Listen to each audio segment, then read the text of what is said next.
राधे राधे दोस्तों, आपके अपने YouTube चैनल सलोना हिंदी में स्वागत है। इस वीडियो में हम लोग देखेंगे भोला राम का जीव कहानी, जिसके लेखक हरिशंकर परसाई जी हैं। ये एक बहुत अच्छी कहानी है। इसमें हम लोग बस इस कहानी को मूल कायनात देकर सारांश देखेंगे।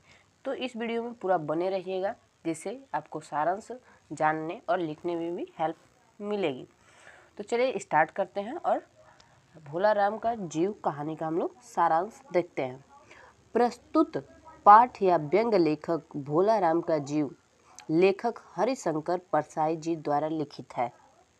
वास्तव में देखा जाए तो ज़्यादातर सरकारी अधिकारी रिश्वत लेने की फरिश्त में शामिल होते हैं।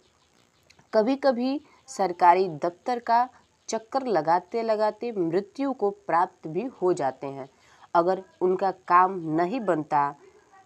यानी ये इतना का मतलब उनके लेखक हरिशंकर परसाई हैं। और इसमें सरकारी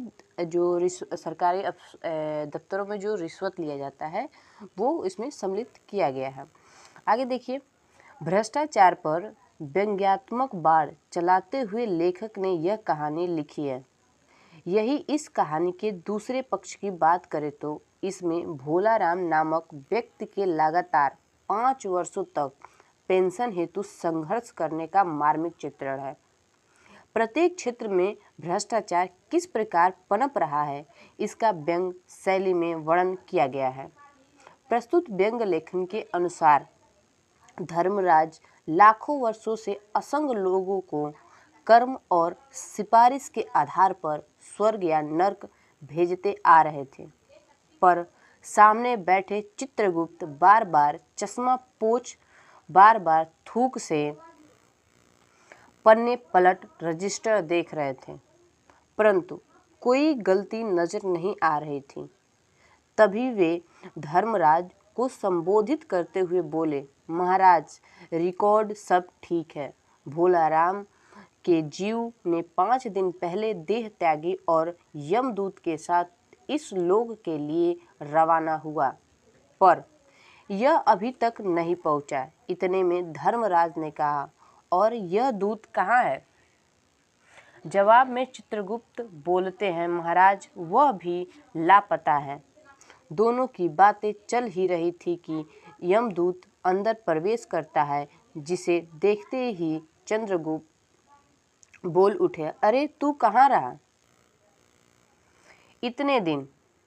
भोला राम का जीव कहाँ है? तभी जवाब में यमदूत हाथ जोड़ते हुए बोलता है, दया निधान, आज तक मैंने धोखा नहीं खाया था, पर भोला राम का जीव मुझे चकमा दे गया। भोला राम की देह को त्यागते ही मैंने जीव को पकड़ा और इस लोक की यात्रा आरंभ की, किंतु वह जीव मेरे चंगुल से छूटकर न जाने कहाँ गायब हो गया। इन 5 दिनों में मैंने सारा ब्रह्मांड छान डाला, पर उस जीव का कहीं पता नहीं चला। यमदूत की बात सुनकर धर्मराज बहुत गुस्सा हुए और बोले, मूर्ख, जीवों को लाते लाते बूढ़ा हो गया, फिर भी एक मामूली बूढ़े आदमी के जीव नहीं तुम्हें चकमा दे दिया। यमदूत अपनी गलती पर बहुत शर्मिंदा हुआ। तभी चंद्रगुप्त ने कहा, महाराज, आजकल पृथ्वी पर इस प्रकार का कारोबार बहुत चल रहा है। लोग दोस्त को कुछ भेजते हैं और उस रास्ते में ही रेलवे वाले उड़ा लेते हैं। राजनीतिक दलों के नेता विरोधी नेता को उठाकर बंद कर देते हैं। कहीं भोला राम के जीव को भी किसी विरोधी ने मरने के बाद दुर्गति करने के लिए तो नहीं उठा लिया। इतने में धर्मराज ने चित्रगुप्त की ओर देखा।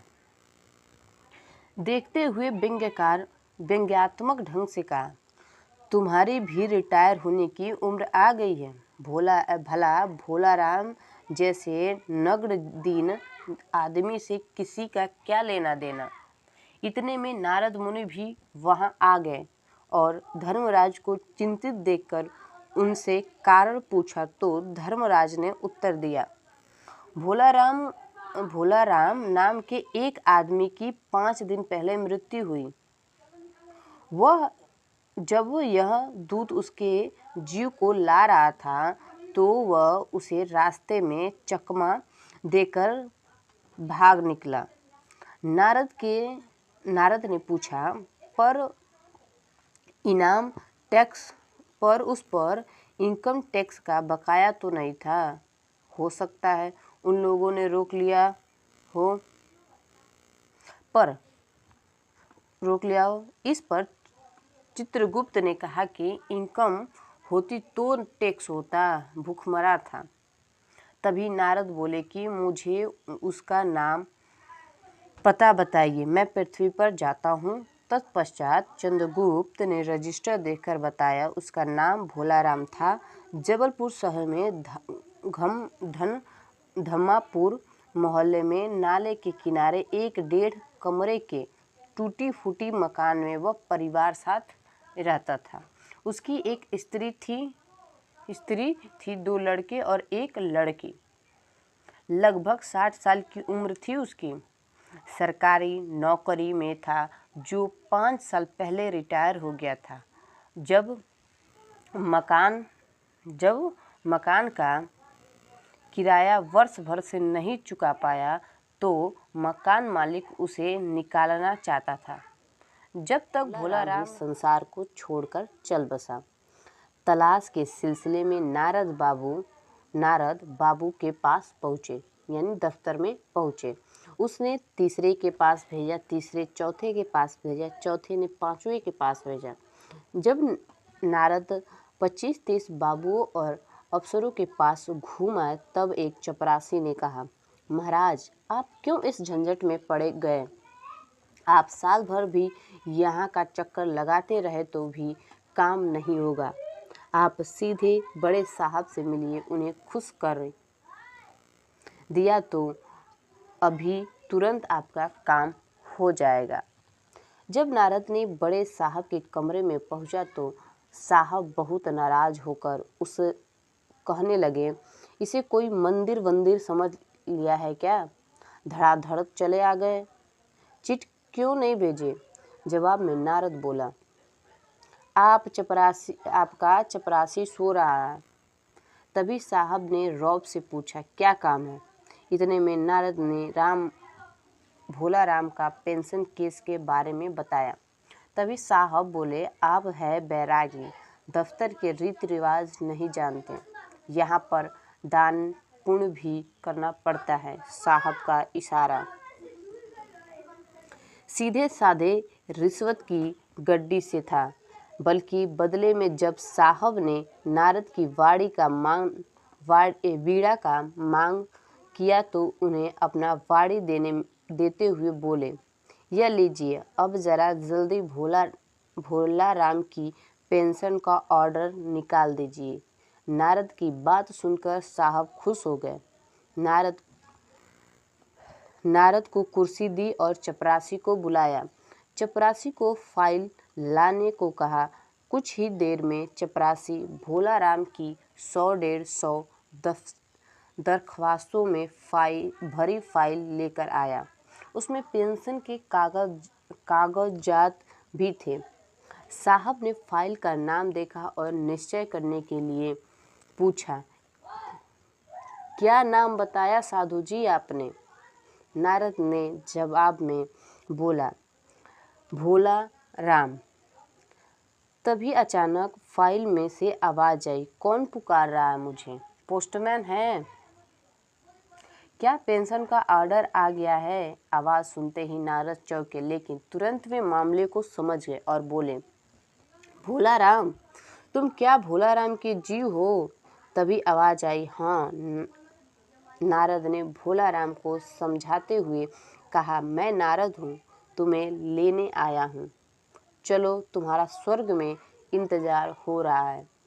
तभी आवाज आई, मुझे नहीं जाना है, मैं तो पेंशन के दरख्वास्तों में अटका हूँ, यही मेरा मन लग गया है, मैं इसे छोड़कर कहीं नहीं जा सकता।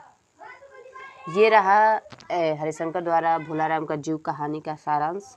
इसमें यही बताया गया है कि जो आजकल दफ्तरों में घूसखोरी का काम चल रहा है, एक गरीब को कैसे प्रताड़ित किया जा रहा है। अगर कोई दफ्तर में जा रहा है, अगर घूस न दे तो उसका कार्य नहीं किया जाता है। इस कहानी में यही इसका मूल है। ये आपको वीडियो कैसा लगा कमेंट में ज़रूर बताइएगा। इस वीडियो को अपने दोस्तों के साथ अवश्य शेयर करिएगा। जिन्हें भी और जो भी सुझाव हो आप कमेंट में मुझे बता सकते हैं। थैंक्स।